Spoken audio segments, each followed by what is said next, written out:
آج بات کریں گے جھوجا برادری کے بارے میں۔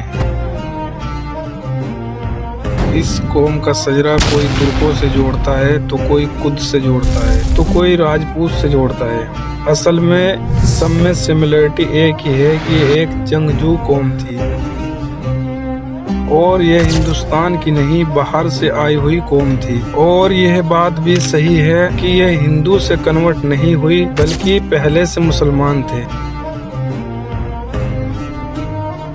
یہ قوم اپنے گھر بار اپنے پریوار کے ساتھ ہجرت کر کے ہندوستان کی سرزمین پر آ بسی اور ظالم کے خلاف لڑتی رہی۔ یہاں بھی رہتے اکٹھا ہو کر رہتے، جس کا ثبوت آج بھی آپ کو دیکھنے میں مل سکتا ہے۔ یہ سب چیزیں بتلا رہی ہے کہ یہ ایک جنگجو قوم تھی جو وقت کے چلتے آج اتنی پستی میں چلی گئی۔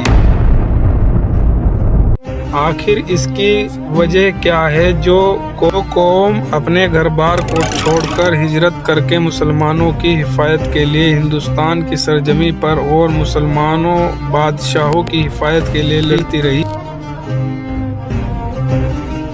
وہ آخر آج اتنی پستی میں کیوں گر گئی؟ آخر کیا وجہ رہی جس قوم کے اندر غیرت اتنی تھی، حرام جیسی چیز اپنے اوپر زہر جیسی سمجھ رکھی تھی، جن کے اندر بے شرمی اور بے حیائی کا ریشو 0% تھا؟ جو قوم دوسروں کی حفاظت کے لیے آئی تھی آج وہ خود اپنی حفاظت کے لیے محتاج ہے۔ جو قوم اپنے رشتہ داروں کے لیے اپنے بھائیوں کے لیے مددگار تھی، ہم نے اپنے بڑوں کو دیکھا ہے کہ بھائی تو بھائی، وہ پورے خاندان میں کسی سے کوئی بیر نہیں اور کسی سے کوئی کناہ نہیں۔ آج تو یہ ہمارا حال ہو گیا ہے کہ اپنے بھائیوں سے اس قدر نفرت، اپنے رشتہ داروں سے اس قدر جلن اور حسد کرنے لگے۔ جس قوم کے نوجوان ایک سمے مرد مجاہد تھے، آج اس قوم کے نوجوان بے شرمی میں ڈوبے ہوئے ہیں۔ اس قوم کے علاقوں میں بنی بڑی مسجدیں اور پرانے مدرسے اس بات کا ثبوت ہے اس قوم کے اندر کتنی غیرت تھی۔ آج اتنی ذلت میں جانے کی وجہ صرف ایک ہی ہے کہ ہم نے اپنے دین سے منہ موڑ لیا۔ جب ہم اپنے دین کے ساتھ مخلص تھے تو اللہ تعالیٰ نے ہمارے بڑوں کو بہت عزت دی تھی، ہمیں دنیا بھی دی تھی اور دنیا کے اندر عزت بھی دی تھی۔ ہمارے بڑے نہ کسی کے غلام تھے اور نہ کسی سے دبے تھے۔ وقت چاہے ان پر جیسا بھی رہا ہو، سر اٹھا کر جیت رہے۔ وجہ صرف یہی تھی، وہ اپنے دین کے ساتھ مخلص تھے۔ آج ہم اپنے دین کے ساتھ مخلص نہیں ہیں۔ اللہ تعالیٰ نے ہمیں ذلتوں کی گھاٹیوں میں گھیر دیا،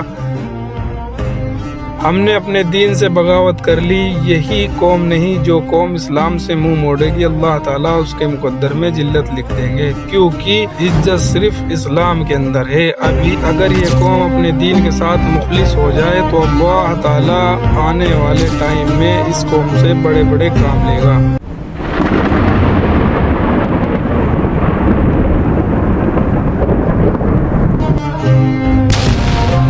مشرق کی طرف سے وہ فوجیں نکلیں گی، لوگ آئیں گے جو عرب میں مہدی کی حکومت قائم کریں گے۔ صداقت کا، عدالت کا، شجاعت کا لیا جائے گا تجھ سے کام دنیا کی امامت کا۔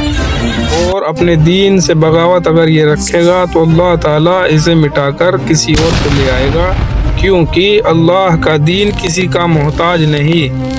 وہ تو اللہ تعالیٰ دیکھنا چاہتا ہے کہ کون اس کے دین کا کام کرتے ہیں اور کون اس کے دین سے منہ موڑتے ہیں۔